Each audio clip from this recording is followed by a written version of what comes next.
Good morning, everyone. Thank you for joining today's Transportation's Planning Horizons. My name is Kevin Chen in the Workforce Development Branch at Caltrans. First, I would like to thank our audio-visual team for helping us webcast today's presentation live. Today's presentation is AICP credit-worthy. So if you are an AICP member, please don't forget to log into your account to take advantage of these free credits. Today's presentation will be recorded and saved onto a webpage for viewers to go back and watch. At any time during today's presentation, if you have any questions for our guest speaker, please email them to planning.horizons@dot.ca.gov. Introducing our guest today is our Deputy Division Chief in Transportation Planning, Yatmin Kwan. Yatmin? Good morning, everyone. I hope everyone's having a wonderful week so far. So to kick it off, before we have our presenter start, just want to bring to attention the course of climate change and extreme weathers that we've been having and increasing attention worldwide of these challenges. For us who live in California and I guess rest of the world as well, with recent mudslides, road closures, the impacts of climate change is really having a lot of damage to our system. Our traveling public costs us billions of dollars, and climate impact will continue to rise as California experiences more droughts, more rainfall as we usually interrupt in various areas. So we want to make sure that we're planning and developing our projects accordingly. And this is a key theme in the new Caltrans strategic plan. So climate change is at the forefront of our minds as we're thinking about how we deliver projects. And as part of this conversation, Caltrans recently completed the vulnerability assessments and adaptation priority reports. And what that means is that we identified certain stressors where we are most vulnerable in terms of where we need to mitigate and adapt in our transportation system to ensure that our public is traveling safely. So as a reminder, and again, that information is up on our website. The stressors are temperature, precipitation, wildfire, sea level rise, storm surge, and cliff retreat. And all these are having major impacts on our traveling public. So, and while I could talk climate change for a while, I do want to bring this to introduce our presenter, Dr. Fantagiato, and I'm sorry, I'm not pronouncing your name properly, but to give a little background about her, she is the assistant professor in the public policy at King's College London. Previously, she was a postdoctorate researcher at the Center of Environmental Policy and Behavior at the University of California, Davis. So it is nighttime for her on the other side. So we're very fortunate to have our international presenter present. So with that ado, I'll pass it over to Dr. Fantagiato. Sorry. No worries. Thank you.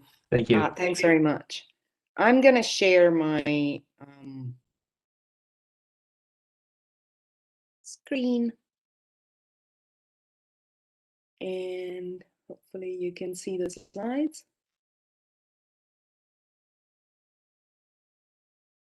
Mia? Yep. That looks good. Okay, perfect. All right, so thank you for having me. It's a pleasure to take part in the Planning Horizons. Today, I'm going to talk about this project that I worked on with Mark Lebel when I was still at the Center for Environmental Policy and Behavior, CEPB, of the University of California, Davis, that focuses on governance processing that address the impacts of sea level rise on transportation corridors in different parts of California. The title of the report is Learning to Collaborate. And I'm going to try and explain what we meant by that and what we learned from this research today. So the outline of the presentation is I'm going to talk a little bit about the overall framework that we're going to stem from. So what makes collaboration works? What makes collaboration work, sorry. And I am going to talk briefly about the research findings immediately so that they kind of, so you can start thinking about those for the questions, the Q&A part. I am going to talk also about the project that I worked on with Mark in 2018, 2019, focused on sea level rise in the Bay Area, which is how where we derived the motivation for our SB1 study, as we call it, which is this study. And so I'm going to then talk about learning to collaborate, the case selection, the research design, and I am going to spend some time talking about the last bit of the design, which consisted of a stakeholder workshop that we held in April 2020, where we brought the results of the research to those who were involved and kind of got their feedback on those. And then again, I'm going to talk about the findings and give a few concluding statements. I want to acknowledge the support of the Institute of Transportation Studies at UC Davis, not only for the funding, but for their great support throughout the life of this project, which has been truly invaluable. So please send your questions about this presentation to planning.horizon@dot.ca.gov. So as I speak, you can send your questions to this address if you want to. So what makes collaboration work? I think before answering that question, we must think about what we mean when we talk about collaboration, and in particular, collaborative governance processes. So just for some definitional clarity, what is it that I'm talking about? So collaborative governance, in this definition by Emerson and Nabachi, consists of the processes and structures of public policy decision-making and management that engage people across boundaries, be they professional boundaries, geographic boundaries, or the boundaries around the jurisdiction that public managers can have. And the reason to engage in collaborative governance is to carry out a public purpose. So the idea is to make policy relevant decisions. But still, why collaborate? In theory, an agency or a municipality could take unilateral action, and that would even maybe be easier on many accounts. So why do public managers collaborate at all? And to answer that question, I'm going to refer to this paper that I cite at the bottom of this slide, which provides a few key motivations for why public managers collaborate. One reason is improving the quality of policy outputs, particularly when the policy problem that they're dealing with sits outside their core competences. So there is a kind of a knowledge gap and also an experience gap. Collaboration can increase legitimacy, particularly when the policy problem sits a little bit outside of one's core competences and or has spillover effects on other policy sectors and other policy problems. Collaborating with the affected parties and with all other stakeholders that have a stake in the issue can increase the legitimacy of a certain agency to make decisions. Collaboration helps spanning geographic boundaries, as well as levels of governance and policy sectors. On the levels of governance part, it is typically the case that public managers, perhaps at higher levels of governance, such as state and federal, design policy programs, and this is particularly true for climate adaptation, perhaps, that are destined to happen at the very local level. And so they benefit from collaborating vertically with local jurisdictions in order to get the information about local conditions and in order to make policy that is tailored to local needs. Conversely, often public managers at local level might have the jurisdiction to make decisions, but they may lack the capacity or the resources to deal with problems, particularly complex ones, which also tend to have spillover effects. And so collaboration is represents a wide reservoir of policy tools, but that doesn't mean it's easy.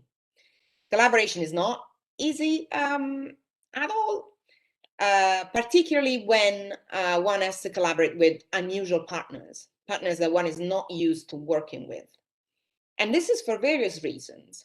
It can be simple ignorance of what others' mandates are, what their priorities are, what their preferences are. It can be conflicting mandates or overlapping jurisdictions, which tend to create turf protection kind of issues. Collaborating with new partners is also an activity that is plagued by lack of trust, which brings to less sharing of information that would be desirable, or maybe inclusion in the process that is not timely enough.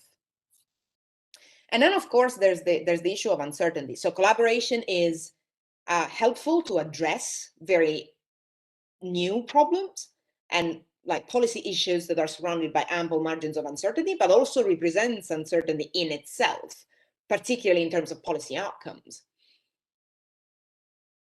Because when the policy problem is new and difficult, the public manager typically hesitates making a decision because they're not sure what the consequences might be. And making that decision together with others who have potentially different preferences and priorities makes that task even more challenging. And so what we wanted to do with this project was really focusing on learning to collaborate. There are a lot of calls for, breaking down silos, reaching out, talking to stakeholders, but there's sometimes very little guidance about how to do that. And so we thought that it would be helpful to investigate what has already been done in transportation in California and what has worked for public managers and stakeholders across the state. Now, learning is also something that happens within the collaborative process. And within the collaborative process, there are two types of learning. Learning in terms of learning new information, learning facts, learning from scientists. So I come to the meeting and I learn a new fact about sea level rise that I didn't know before, but that doesn't really change or shift my beliefs. And that's called epistemic learning. The learning that one wants to happen besides this kind of factual one is also what's called in the literature on these things like reflexive learning. And that's a learning that stems from collaboration and leads participants to adjust their beliefs or adjust their understandings of what the problem is and how it might be addressed. And that reflexive learning, when it happens, it typically manages to create a convergence of understandings between all the participants. And that convergence is pivotal to achieving consensus, which in itself is a precondition for action. And so what we wanted to, we kind of played on the notion of learning here. So we wanted to study learning within the process, but we also wanted to find out how to trigger that kind of process of consensus creation. So what can be learned from collaborative interactions between stakeholders who work in transportation at the hyperlocal level in different parts of the state. And so these are our key findings. And I'm going to talk about this even before I talk about the cases. So I'm going to start from the third column that reads key issues to bear in mind. It could also be read as constraints. So the lessons learned are valid given the context in which each of the collaborative processes that we looked at took place. And those constraints pertain to exposure to sea level rise and existing vulnerabilities. They also pertain to capacity, the sheer number of actors and stakeholders who are involved in a certain process, and crucially, what's called a social capital. the level and the depth of pre-existing collaborative relationships between the actors involved. So given all these premises, what we learned was that early stakeholder involvement is absolutely crucial, or this is what emerged from our study. And it's even better when this early involvement is coupled with the presence of a facilitator or an intermediary, somebody who knows at least some of the other actors involved and is able to mediate between their preferences and to really facilitate the communication between them. We found that creating a dedicated space for interaction, what we call here a collaborative forum, helps focus attention, helps increasing transparency, and helps like bringing literally stakeholders around the table. But at the same time, our interviewees, the people that we spoke to, found it beneficial to have at least an MOU, a memorandum of understanding, some kind of even, barely formal kind of agreement that lays out the rules of the collaboration. Because this helps set expectations of what is expected as a participant and what one can expect from others.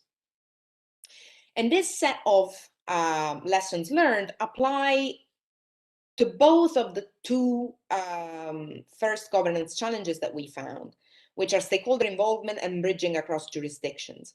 So both of these aspects that are clearly interrelated to some extent benefit from, in a sense, a social redundancy. So the presence of not only those who have to be there, but also those who take upon a role of leading the process, or at least facilitating the process. And then the third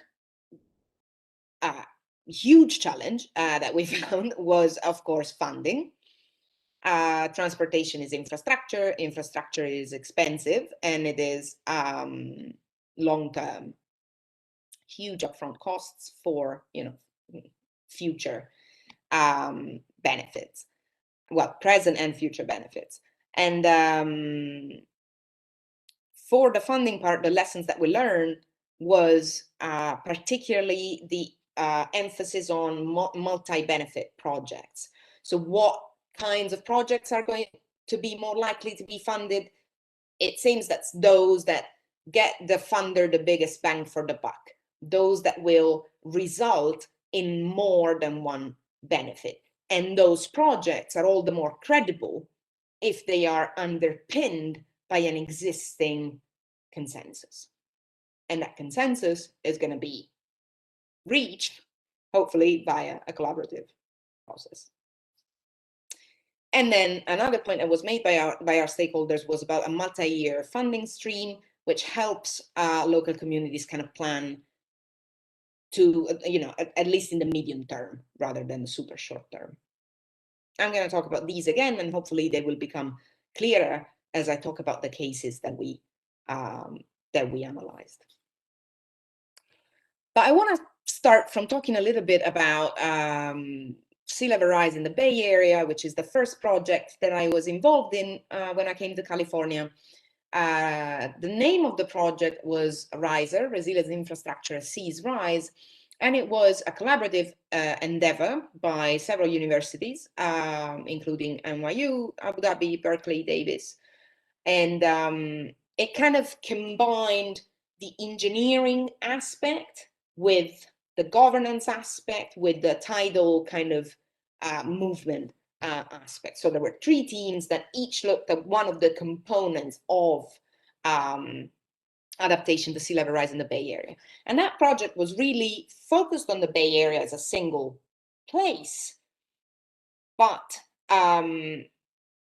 concerning all sectors, all stakeholders in any capacity. Whereas this project on transportation is kind of the flip side of that.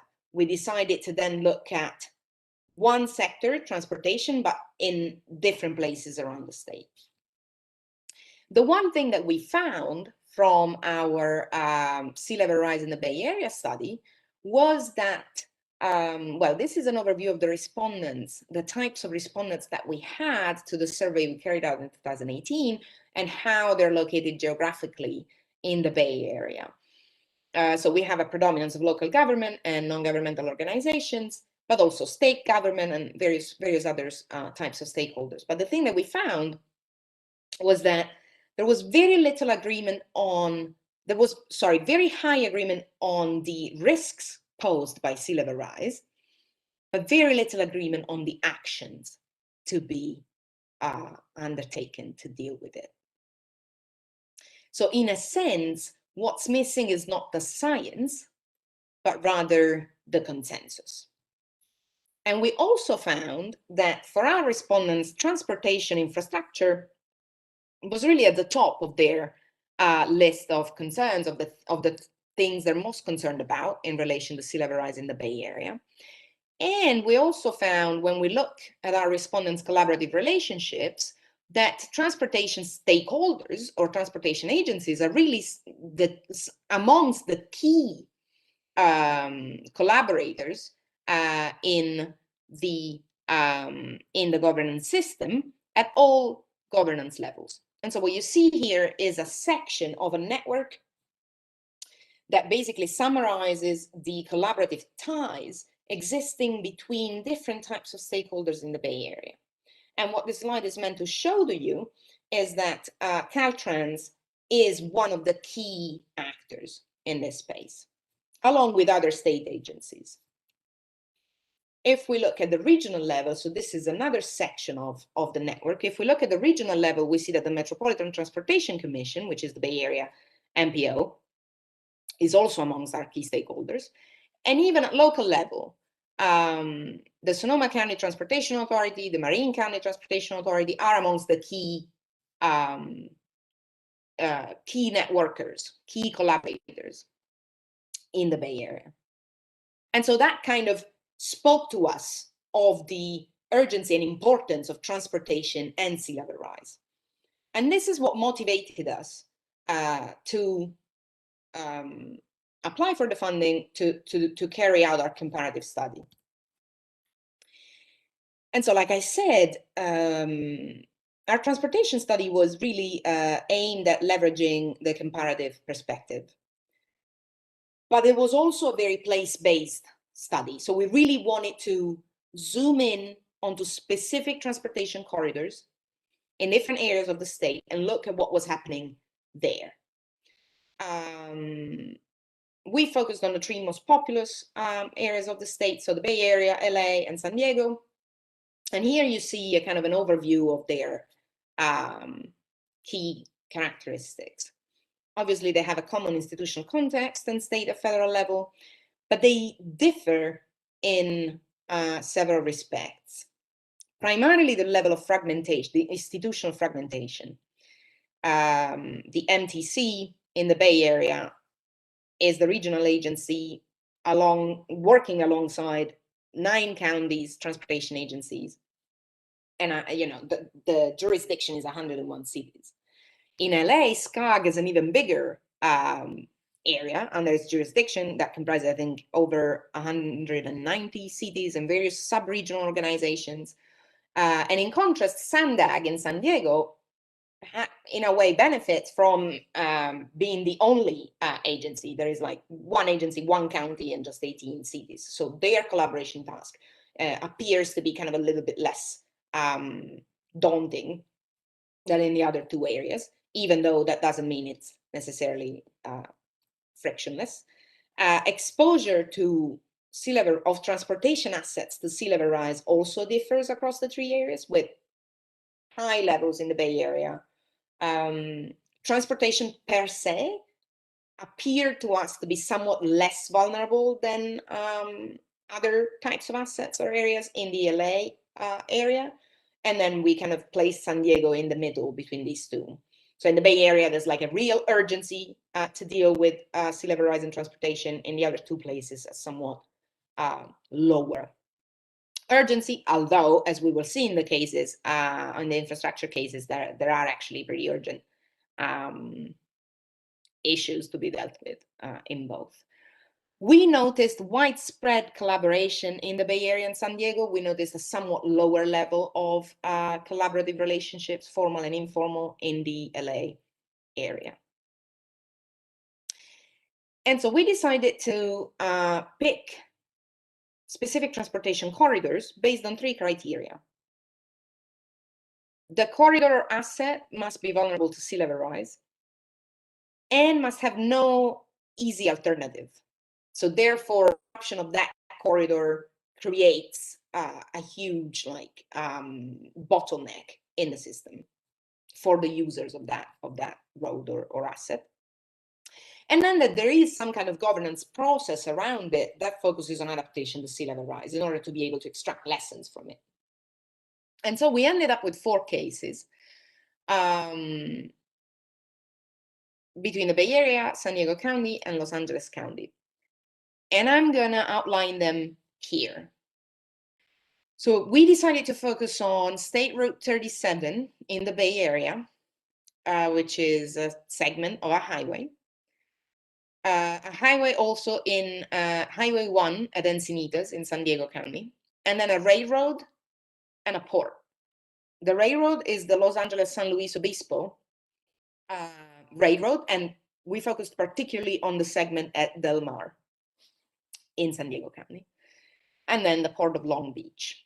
The only corridor that is cross-jurisdictional horizontally, so that involves different local governments, is that State Route 37. The others are kind of more of a one jurisdiction only kind of corridors. The former 2 have a more local economic relevance compared to the Lausanne and the Port of Long Beach, or instead of national economic relevance because they're access points of goods for the US market from all over the world. Different ownership, different types of collaborative arrangements already existing. We found that in the case of State Route 37 and Encinitas, the collaboration has been ongoing or has been completed in the Encinitas case, whereas in the other 2 cases, it was starting as we were doing the research. And so it was kind of an earlier stage. And in fact, you see this by the absence of MOUs or other kind of more structured kind of arrangements in the Lausanne and Port of Long Beach kind of cases. Okay, so starting from State Route 37. State Route 37 is a road. It's 21 miles long, and it spans 4 counties in the San Francisco Bay Area. It has an east-west kind of usage pattern. So it tends to be that users in Solano County start in the morning and go towards Sonoma and Marin for work reasons, and then go back in the evening. The road in some places is at sea level, and there's 2 main constraints. There's a capacity constraint, so the road is small, and there's a flooding issue, particularly in segment A, as you see here. The road has been the object and subject of a collaborative process that started in I think 2015, and it started off as an initiative to deal with the whole corridor at the same time, but then it resulted in the corridor being split into levels, and we'll see in a minute why that happened.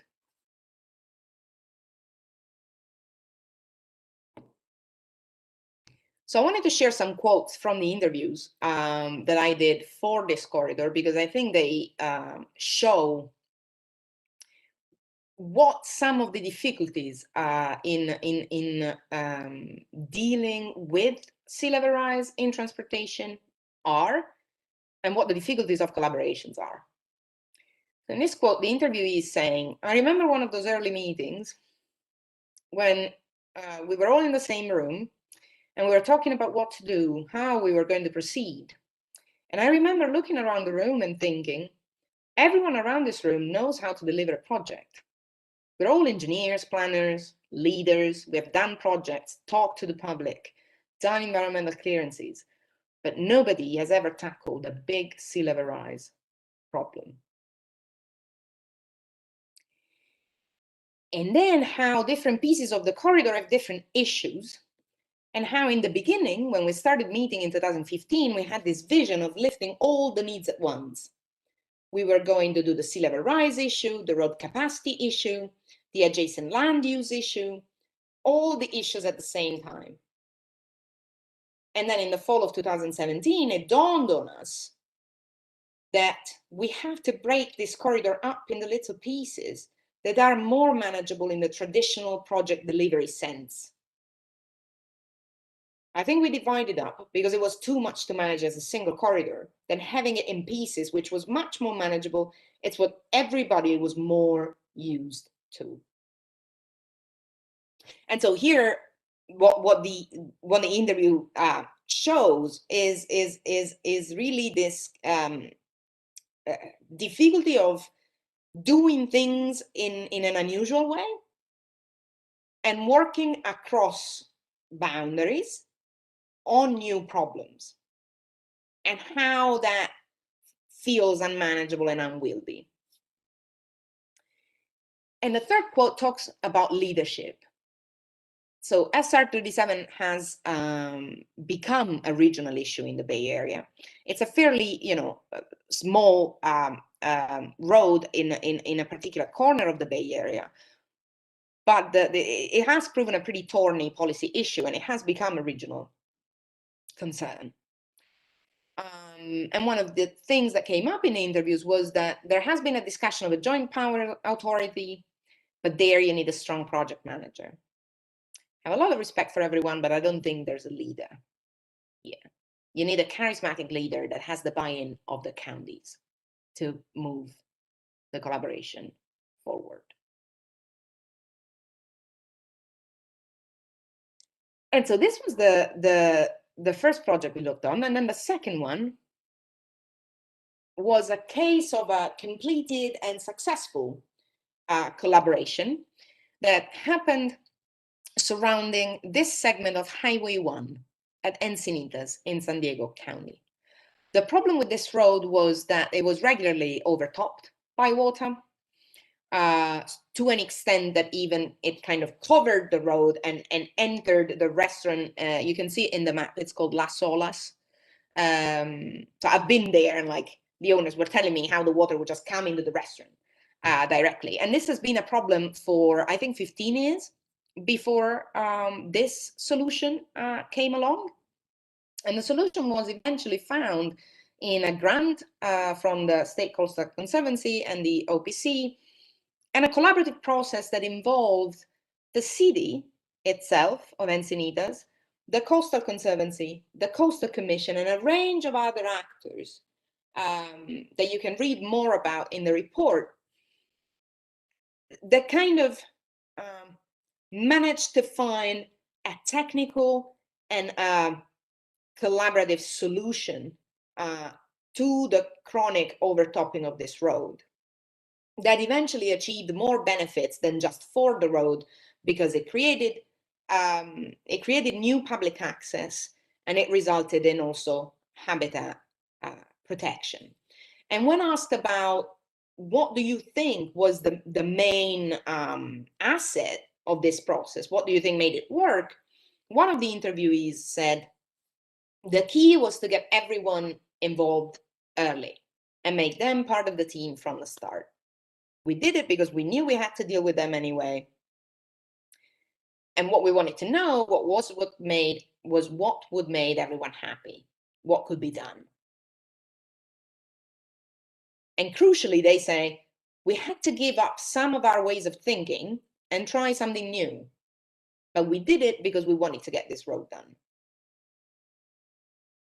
And some of our ways of thinking, from the point of view of the city, where perhaps an emphasis on, shall I say, traditional ways of doing,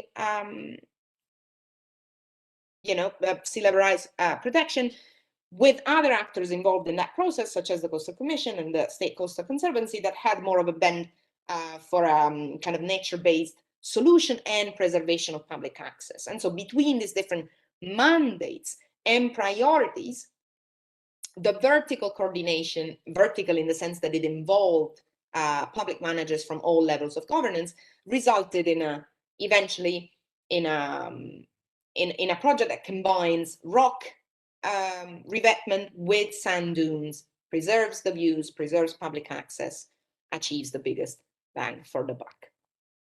And although that process was incredibly successful, the perhaps most important part of it is that it has a monitoring component. So, which underlines the importance of making these processes iterative. They have to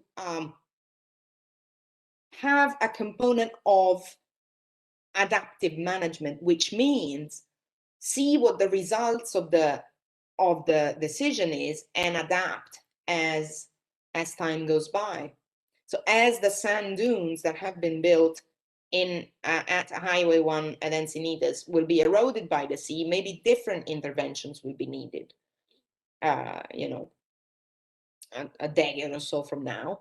But the monitoring component is there to ensure that the stakeholders who were involved in the first project are still are kind of keeping up with sea level rise and with the corridor as time goes by. This is the third case that we looked at. This is the Los Angeles San Luis Obispo Railway that, as you can see in the picture on the right, is sits atop bluffs that are being constantly eroded by the sea. In 2019, there have been several collapses. There have been also very unfortunate accidents. So the issue is really is very urgent in that segment of land. And the issue with the railroad is that it sits atop these bluffs, and behind the railroad is a community called Del Mar, where the policy issue is relocating the trucks away from the bluffs. But how to do that is far from clear, because any solution is very, very expensive. And so there has been a long informal dialogue between the city, SANDAG, which is the MPO, and the NCTD, the North County Transportation District, who owns and maintains the tracks, to understand what the best solution could be for everyone involved. At the time of this research, that solution had not been found, because Del Mar is concerned with public access to the beach. It is concerned with property values. NCTD is concerned with the cost of any option of moving the tracks inland.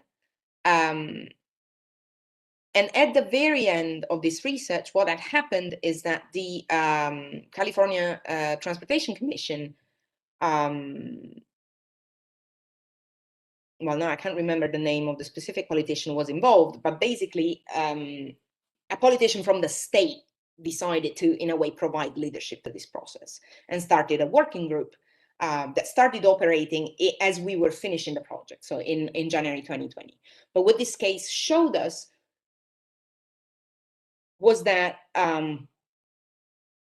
when the preferences are really clashing and seemingly unreconcilable, it is difficult for collaboration to even begin in any kind of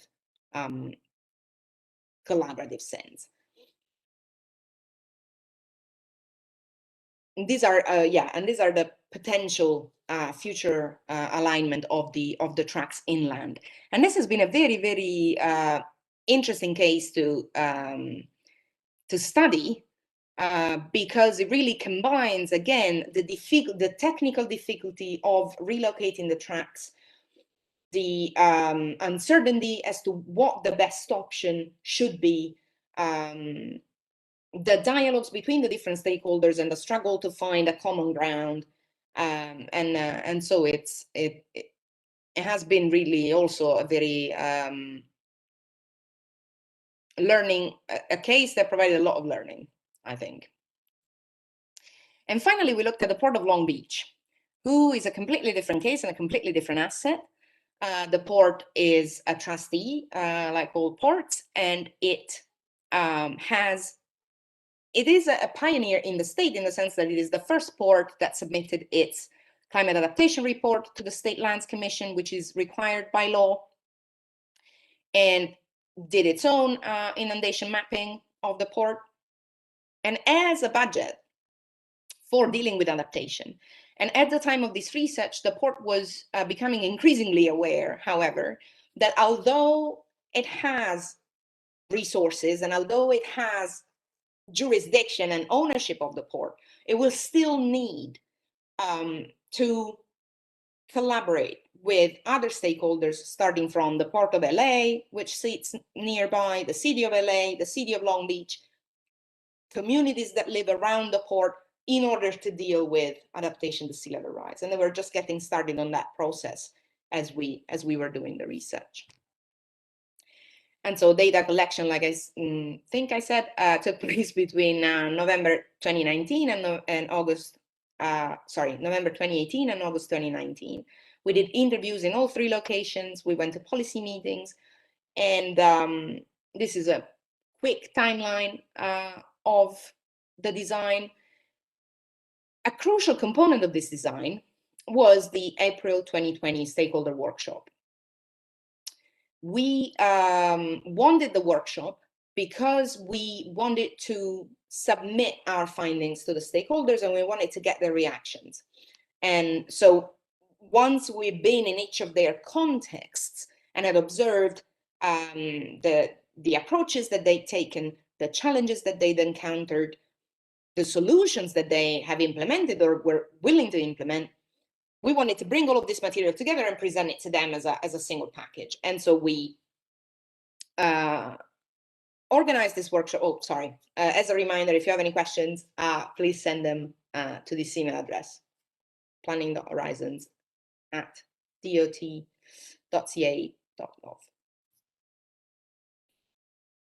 And so what we wanted from the stakeholder workshop was for the attendees to provide us with feedback, but also to talk to one another, to share experiences from different parts of the state. Because as it turned out, like all our participants recognized that there are few opportunities to do that, to listen to what their counterparts in other parts of the state have, what challenges they faced and how they tried to grapple with them. And also we wanted them to learn about new projects that were funded under the same call that our project was funded by. And so we talked about SB1 funded projects in Marin and San Mateo that were at the very, very local level again, and so involved local transportation authorities, and projects in San Diego and the SCAG area that instead focused more on, so SCAG and SANDAG had received funding to create a regional framework for adaptation to sea level rise. And so what we did at the workshop was we had presentations of our research, presentations on the 4 case studies, and then we used the breakout room functions to divide our participants into groups that were as diverse as possible in terms of areas of the state. And we asked them to discuss these 3 questions that derive from the governance challenges that we identified. And I want to talk a little bit about what we found in that context. So the first question that we asked our participants to think about was the relevant stakeholders and how to involve them. And the challenges that came out from the various breakout rooms here, I have collated various thoughts from various places, but I think they kind of provide an overall similar picture. The challenges are that there is a lot of collaboration, but it all occurs at different times. So many felt like there was involvement, but everyone got involved at a different stage of the project. And that kind of, instead of helping, seemed to delay progress. There was a lot of talk of the difference between the planning process and the project development and implementation, and this awareness that inclusion really needs to happen at the planning process. Otherwise, bottlenecks will occur further down the line.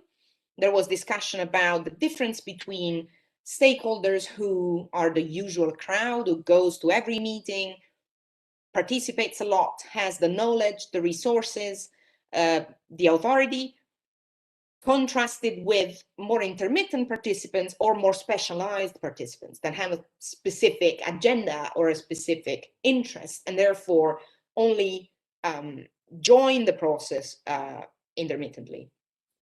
And then there was talk about involving disadvantaged communities, which are essential, but also those who face most barriers to involvement. And some of the solutions that were proposed was to devote funding to sustaining the collaboration, to not think that the collaboration is self-sustaining. There need to be resources dedicated to allowing everyone to take part and to sustain engagement over time. There was also an acknowledgement that collaboration solidifies on a project by project basis, which means it takes time. And also a very practical solution that was mentioned was that in order to deal with the different types of involvement that different stakeholders want to have, it's perhaps useful to create checkpoints for all involved stakeholders to take part, but then a kind of a core group can meet more often and move the agenda forward as time goes by. The second question was about how to bridge across different jurisdictions and how to really bring sea level rise to the local level. The challenges identified were by our participants at the workshop, which were not just those that we interviewed, there are stakeholders who work on these 4 case studies more generally. So they remarked how within each area, some local communities are leaders and are very interested and want to take action, and others kind of lag behind a little bit, be it because they're not interested, be it because they have other more urgent priorities, or priorities that are perceived as more urgent. There is also challenges with history of private land use, and in general, how to fit private land ownership with the necessities of a coordinated approach to sea level rise to protect certain transportation corridors, and the difficulty of holding recipients to requirements of community involvement, which was a really important point. The solutions ranged from making sea level rise tangible to the public, and therefore investing in science communication, to well, acknowledging how focusing events are unfortunate, but help catalyze the public and the policymaker attention, and therefore should be, in a sense, seized. How regulatory agencies or agencies at regional or state level can act as bridges across jurisdictions, while at the same time it is important to have all the cities involved in the collaborative process that are relevant. And finally, we asked the funding question, which got somewhat less time at the workshop for discussion, but one important point that was mentioned was that sometimes agencies want to do something fast to get results fast and to, in a way, not meet resistance, not get, in a sense, bogged down into listening to different priorities, but at the same time, that is kind of an unavoidable process. And then this funding cycle point, which is also really important, that's one of our stakeholders remarked how a lump sum type of funding approach is not very helpful, because it creates competition between local jurisdictions if they all sit kind of, if the funding is for the corridor, but the corridor is shared, a lump sum type of approach creates competition rather than fostering compromise. And so in this sense, everyone remarked how collaboration, like presenting a project that is not only multi-benefit, but also underpinned by sustainable and sustained collaborative process really makes the efficiency of an investment higher, and therefore is more likely to be funded. And so concluding, and again, please send your questions to this email address. What we found was that timely inclusion is pivotal, fosters perceptions of ownership and fairness, and brings new solutions to the table. So it really shifts the ways of thinking that public managers sometimes have when they're used to do things a certain way and struggle with doing them in another way. Facilitation helps dialogue, and sometimes it's really the way forward. Political leadership can help overcome, or definitely helps overcome standstill. It is important to give the collaboration some structure, because that helps set expectations and the rules of the game. Because, like I said in the beginning, like the goal, in a sense, of collaborative governance is to create a sense of consensus, and consensus is fundamental to have authority to make decisions, to gain legitimacy to make decisions, and from legitimacy comes authority, and from authority comes action. And so here are the fundings again, and thank you. That's what I wanted to say. Thanks.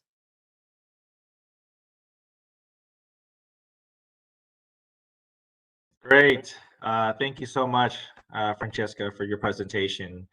As a reminder, if you have any questions for Francesca, please don't forget to send it to planning.horizons@dot.ca.gov. Let me check. Let's see if there's questions. Okay. One second. Francesca, can you see? Did you find any evidence that reflective learning has occurred in any of these case studies? So yes, actually, particularly in the first two.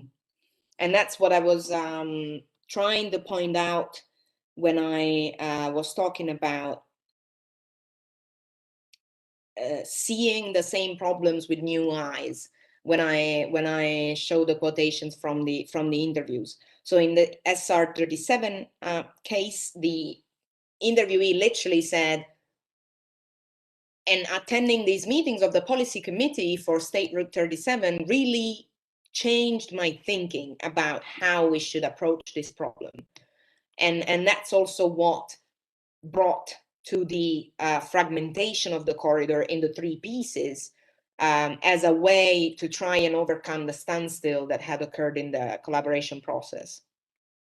And I also found the same thing in the Encinitas case, when initially the various parties to the collaboration process, so the city of Encinitas, the Coastal Commission, and the Coastal Conservancy, all had different preferences about how the road should be fixed. And one of our interviewees said, well, as a result of the meetings and of talking to all of these stakeholders, we decided to, change our set habits and try something new. And that is kind of reflexive learning, in the sense of changing the ways in which one understands the problem in order to move the process forward. So in these two cases, I did find that. In the other two cases, so the Port of Long Beach is really its own thing, very much. So they have full control of the port, and they have a lot of resources to deal with the assets. And so the collaboration there was only just starting. In the Lausanne case, the interests were just, it was difficult to see how you could accommodate everyone's preferences. And so, yeah, there I didn't notice as much of a kind of change in beliefs that prompts convergence. Great, thank you. Another question is, could you tell us about what have you learned from this project? Me? Yes. Well, it has been a great project because it really showed the extent to which the process matters. The process of collaboration matters to the outcome. We looked at 4 completely different segments in 3 very different areas of the state, and we really zoomed in at the hyper local level. And we really tried to look at the problem from the perspective of the stakeholders. And yet, despite all of these differences, we kind of managed to see some clear commonalities in the challenges and in the solutions that really strengthen kind of our case and our own learning in how collaborative processes work and can work. Yeah. Great. Okay. Another question is, does collaboration always work, or are there cases, collaborative approaches just cannot work? This is a question that Mark and I have debated often. I think collaboration works as long as there are opportunities for win-win type of situations, which there often are. But that doesn't happen always. And so sometimes I think collaboration is difficult and time consuming, but it's also gives ownership of the process to everyone. But if there cannot be found a common ground, then I don't know. Mark, do you have any opinions on this? Which I know you do.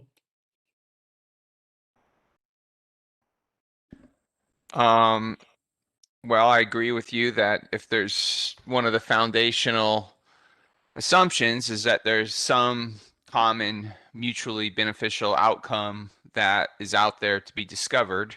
And if it's truly a zero-sum game where no matter what happens, one person loses and the other person wins, or the one actor wins, one actor loses, then it's typically conflict and resolved through some exercise of political power. It's not costless to find those mutually beneficial solutions, but and that's where all those challenges of collaboration that Francesca was pointing out arise from. So, and there's plenty of cases where that you can go out there and find where either collaboration has not been an option because there's really not, zero-sum conflict is there, or that the costs of collaboration were too high and the trust was too low, for example, and they couldn't find a way to get out of it. Although I would say that in the literature, the academic literature on collaboration, we tend to, it's kind of like the file drawer effect in science. We tend to highlight the successful cases and brag about them, and those are the ones that end up in the case studies, and we don't see enough of the failure cases being analyzed. So that's actually something I think the whole literature could benefit from. Yeah, agreed. Great, thank you, Mark and Francesca. We do have another question. Question comes from the Division of Transportation Planning. The question says, in the State Route 37 case, did the parties arrive to any consensus regarding collaborative solutions to the sea level rise problem? In the big picture going forward, what are the next steps? So at the time of this research, the collaboration there had reached MOU stage, and I think work had started on segment B of the road, which I can show again. So segment B is the central one, and it is the one that had the capacity issues. So the road was just small. It was a single lane for each direction. And so I think they were at the point of starting working on expanding the road. However, there was controversy about the fact that a lot of resources were going to be spent on segment B, but segment A was not going to be fixed at the same time, but segment A is where the flooding occurs the most. And so you could have a bigger road that is still not usable if in the way in which that road is used, which is to move from Solano to Marine and back, because the road is closed in Marine. And so, but that was the stage that I left this project at. And that was late 2019. And then, well, we know what happened soon after that. So I don't know what progress has been made in the pandemic. Next steps for this project. We do have next steps for the riser, for the broader kind of sea level rise, governance, adaptation part. Mark, do you want to talk about that?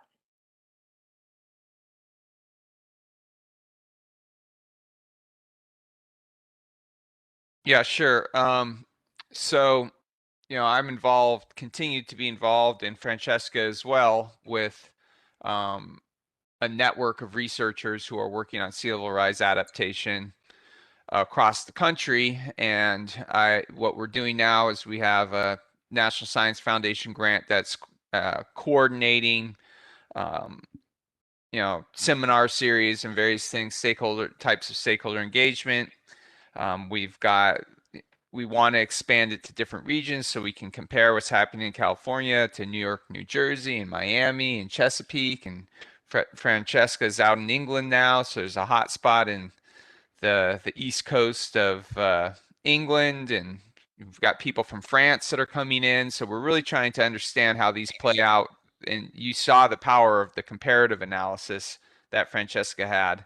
And so we're trying to kind of extend that to lots of different places, including transportation and other sea level rise issues. And we're also trying to build a big center for sea level rise and climate adaptation that's centered on climate equity and justice. So trying to take everything that we're doing and filter it through the lens of environmental justice and equity. And we're still waiting on word if we receive that from NSF. And again, that's going to have a lot of early engagement with stakeholders and community-based organizations in disadvantaged communities, and be comparative and bring in lots of different regions. So those are the next set of activities that hopefully folks on this call will be interested in keeping an eye on.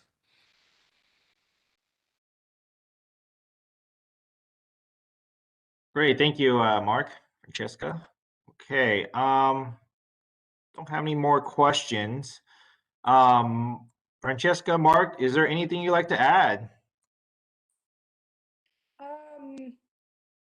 Not for me. It's been great to work on this project. It has been an educational experience, and our purpose was to provide transportation planners and stakeholders in California with an overview of what has been tried in different contexts and what seems to have worked for when they will kind of embark in their own collaborative projects themselves. So that's the purpose of our report. Thank you, Mark. Go see it.